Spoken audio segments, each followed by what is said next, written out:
Hello, everyone. Welcome to the Pink Cloud Frequency. I am your host, Brianna Wynn. Thank you so much for joining me today.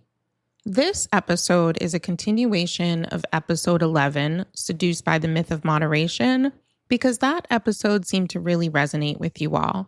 And I know that we can explore this idea of moderation further, because I know it's the idea of moderation that keeps you stuck.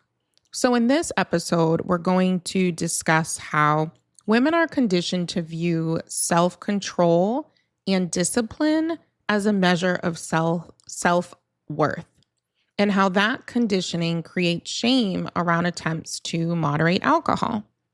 Because many women question themselves rather than question alcohol and its addictive nature. So I really want to reframe the struggle with alcohol and attempts at moderation from a discipline problem to an exposure and conditioning problem. A problem with how women are conditioned at a very young age to internalize struggles and inflict more rules upon themselves to deal with those struggles. But as soon as you put distance between yourself and alcohol, you realize it was never a discipline problem at all. Women are taught to regulate themselves constantly. Our emotions. Don't be too sensitive. Don't be too angry or too loud. Stay agreeable. Make everyone else feel comfortable, even if you're not.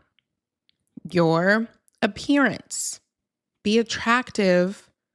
Look youthful. But don't try too hard. Your productivity. If you're overwhelmed, it's never the situation itself, right? It's no, wake up earlier, get more organized, optimize your routine, work harder. Our parenting, we're supposed to be patient all the time and emotionally available and present and nurturing, but then never frustrated or out of touch or exhausted or in need of any help. So this is a common theme for women, whether it's the parenting, the productivity, the appearance, our tone, the way we speak to people, the way that we react to people, our bodies, our ambitions. We are conditioned to absorb those feelings. So when alcohol becomes difficult to control, many women aren't questioning the alcohol. They're questioning themselves. Because women grow up internalizing this idea that their value is tied to how well they manage themselves and how comfortable they make other people feel. So self-regulation becomes part of the female identity. Women, we are socialized towards that internal management. Harmony in our relationships, caregiving, hyper self-awareness, emotional containment. We're just expected to absorb all that in private, but then continue to function publicly. And because of that, when alcohol does feel like it becomes more difficult to control, we're not thinking, oh, well, maybe this substance is addictive. Maybe this is neurologically reinforcing. Maybe alcohol itself is the issue. We don't think that. Instead, it becomes, what's wrong with me? Why can't I handle this better? Why do I keep failing at moderation? And that shame becomes internalized, especially because we're always receiving conflicting cultural messages, right? Be disciplined, but drink to relax. Be healthy, but wine is self-care. Be a present mother, but motherhood is exhausting, so drink wine. Be productive, but alcohol is your reward for being productive.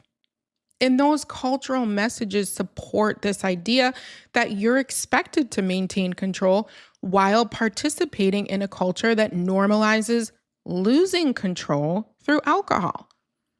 And when that balance inevitably breaks down, you blame yourself rather than question the system surrounding alcohol in the way that it was built. Men, on the other hand, are given cultural permission to lose control, to take risks, to blame alcohol for destructive behavior. And heavy drinking in men has historically been normalized, whether it's part of masculinity or stress relief or success or social bonding. That's the norm. Women are expected to remain composed and responsible and nurturing and self-managed all the time. And that double standard creates a different kind of shame for women. So when alcohol becomes a problem, women are more likely to internalize it as a personal failure or a moral flaw, rather than recognizing that alcohol is in fact behaviorally reinforcing. Alcohol does alter your inhibitions in decision making. Alcohol is heavily normalized socially. Repeated exposure to alcohol does strengthen those habit loops. And not only that, but women, we metabolize alcohol differently than men because of our hormonal fluctuations and because of the fact that we have a lower percentage of body water. So alcohol is impacting women faster and more intensely and with greater long-term physical consequences. But at the same time, culturally, women are encouraged to drink like men. And whether that's a symbol of empowerment or equality, that is the norm. And women experience stronger consequences, but yet feel pressure to sort of prove that they can also drink in the same way men can. Women can drink at home, drink wine. They can go out to bars and restaurants and drink just like a man can. But the problem is that creates more shame when quitting becomes more difficult for women. And this is why you gravitate towards this idea of moderation. You assume that the answer is more discipline, more rules, more restraint, more control. Drink only on the weekend. Drink only 2 tonight. Don't drink liquor, only drink wine. Don't drink at home, don't drink alone. And the problem with this is that the more stress you carry, the more emotional labor, the more decisions that you try to carry, the harder that self-regulation becomes. So if you're already carrying emotional labor, caregiving labor, household management, career demands, social expectations, family expectations, that means that your ability to self-regulate is already depleted or near minimum before alcohol even enters the picture. So now all of those questions that you want to ask yourself, should you drink tonight? How much is too much? Can you stop after 1? Will you regret this tomorrow? All of those questions become too overwhelming to consider, which is why moderation becomes nearly impossible. Because you don't even have the mental bandwidth to contemplate those questions, let alone resist alcohol. So when alcohol is always available, you drink. You don't follow rules. You don't ask questions. You just give in. And then what happens is you experience that discomfort when your behavior conflicts with your values. And we mentioned this before, cognitive dissonance. And that might translate as you want to be healthier, but then you wake up hungover. You want to be more present at home, but then you keep escaping through intoxication. Or you want more peace in your life, but then you keep waking up feeling anxious. And that cognitive dissonance, that creates shame cycles. It exacerbates that pressure that you originally felt. It amplifies that feeling of personal failure. But you're not failing. You're not lacking discipline. You're just exhausted from feeling defeated before you even try. You're tired of giving in to something that you know deep down you want out of. But here's where your power is. And that is in distance. not in discipline. When you put distance between yourself and alcohol, it interrupts that shame spiral, that defeated mindset. When alcohol is removed from your life completely, you don't have to allot decision making to should I or shouldn't I? Should I have wine or vodka? You don't have to feel shame or pressure about your decision. You don't have to silently prove to anyone how much you're capable of drinking, only to be dealing with the effects later on in a worse off way. You don't have to spend your mornings upset with yourself for giving in again.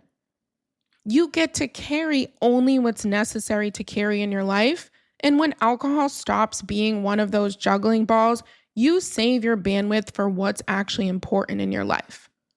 And you stop building your life around recovery. And no, I don't mean vomiting. I don't mean wasting days away in your bed. I simply mean recovery of the mental fog, the anxiety, the disrupted sleep, the dehydration, the exhaustion, the emotional reactivity, the self-disappointment. Because as a woman, you are carrying that recovery silently. Any amount of alcohol you drink comes with that emotional labor afterwards. And physical labor too, but the emotional is really what's hurting you more. You still wake up and you still pack those lunches and answer those emails and you still show up emotionally and you maintain your household and you manage your relationships. But it's so much harder to do when alcohol is in your life. But distance from alcohol is going to remove that cycle. And that's what is going to replace that emotional spiral with stability, in consistency, in confidence, in emotional clarity. Because trying to moderate alcohol is going to keep you stuck emotionally attached to it in some form. Even when you drink less, alcohol still holds that psychological power over you. It's still the reward. It's still the escape. It's still the release. It's still the thing that you're going to look forward to at the end of the day. But when you put distance between yourself and alcohol, it's going to weaken that attachment. Over time, your brain stops centering alcohol as the solution. And you begin to discover other ways to rest and other ways to cope and to celebrate and to regulate your emotions. And eventually, something within you is going to shift and you're not going to feel deprived because you don't lose freedom through abstinence. You gain it. You gain freedom from those shame cycles in the exhaustion, in the regret, in the hangover. So if you think abstinence from alcohol will feel restrictive, I promise you that it's moderation that is restrictive because it's moderation that keeps you mentally tethered to alcohol. Distance creates space for clarity and peace and for building an identity beyond drinking. Distance creates space for energy and space for emotional presence. And when that space opens up for you, you realize you never needed tighter rules. You never needed more discipline. You simply needed relief from the thing that is keeping you trapped in management. Because women are taught that if something in your life feels out of control, the answer is what?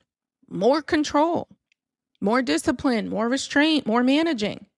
Think of when you're overwhelmed and you're burned out from carrying too much. Instead of being encouraged to rest or ask for support, you're being told about how to wake up earlier or manage your time better or to be more productive or to just push through.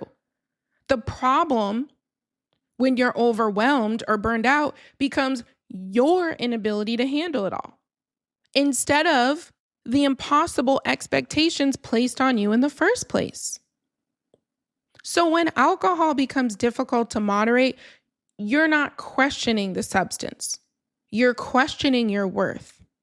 And you assume that that struggle says something about you, in your character, in your capabilities, in your willpower. Your shame strengthens when you believe that you should be able to control something that was designed to keep you attached to it in the first place. And that's what makes the attempt at moderation so exhausting. Not just the drinking itself, but the constant feeling that you're failing at being good enough at managing it, at turning that blame inward instead of asking whether the substance itself was ever meant to be managed in moderation at all. So distance from alcohol is what's going to interrupt that entire cycle. Because when alcohol is no longer at the forefront of your life, you stop measuring your self-worth against your ability to moderate it.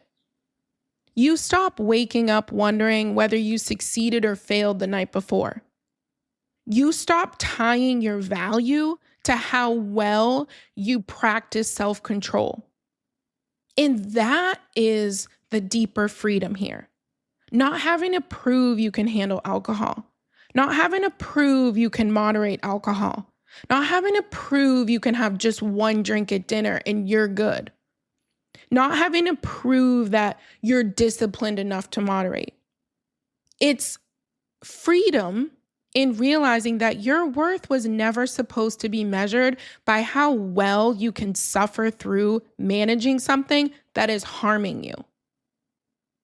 So for your reflection, consider, what if the answer was never more discipline? What if freedom begins the moment you stop believing your value depends on how well you can control something that's hurting you? And what becomes possible in your life when you create distance instead? So thank you so much for listening today. If you have a moment, I would appreciate you leaving a 5-star rating. I will talk to you all soon.